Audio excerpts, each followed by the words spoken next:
मेरी चाहत तू ही फसाद हो। सेहान को जैसे ही पता चलता है उसका बाप हर जगह उसके लिए डोनर ढूंढ रहा है और उसकी ज़िंदगी अब बहुत ज़्यादा कम है, तो वहीं पर सेहान बहुत ज़्यादा परेशान हो जाता है। वहीं पर ही उसका बाप भी कमरे में आ जाता है। जब वो सेहान को देखता है तो सेहान बहुत ज़्यादा रो रहा होता है।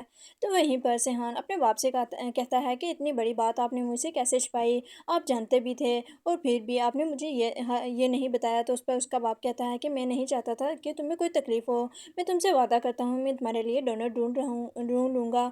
तो उस पे सेहान कहता है कि अब कुछ भी नहीं हो सकता, मैं मुझे पता है कि मैं जल्द ही मर जाऊँगा, लेकिन आपने बहुत गलत किया है एलिफ के साथ। तो उस पर उसका बाप कहता है कि एलिफ को इस बारे में सब कुछ पता है। जब ये सेहान जब ये बात सुनता है तो वो बहुत ज़्यादा हैरान रह जाता है। वो फ़ौरन से एलिफ के पास जाता है और कहता है कि अगर तुमको इस बात का पता था तो तुमने मुझसे शादी क्यों की। तो उस पर एलिफ कहती है कि मैं तुमसे बहुत ज़्यादा मोहब्बत करती हूँ, इसलिए मैं तुम्हें छोड़ भी नहीं सकती थी।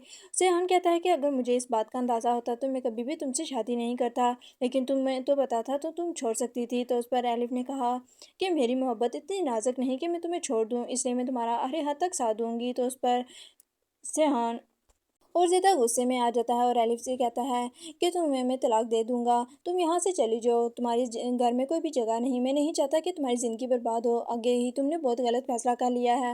वो फ़ौरन से एलिफ का हाथ पकड़ता है और घर से निकाल देता है और कहता है कि वापस कभी ना आना और मैं तुम्हारे लिए डिवोर्स पेपर भेज दूँगा। जब एलिफ ये बात सुनती है तो वो बहुत ज़्यादा परेशान हो जाती है, क्योंकि उसे अब सिर्फ और सिर्फ सेहान चाहिए था। वो सेहान से बेपनाह मोहब्बत करती थी और उसके लिए मरना भी कबूल था। और दूसरी तरफ जब गाजी यूसुफ को इस बात का पता चलता है कि उसका बेटा एलिफ को घर भेज रहा है, वो फ़ौरन से घर आता है और सेहान से कहता है कि मैं एलिफ को कभी इस घर से जाने नहीं दूंगा। एलिफ ये बात जानती है और एलिफ चाहती है कि वो इस घर में तुम्हारे साथ रहे। वो जाना भी नहीं चाहती।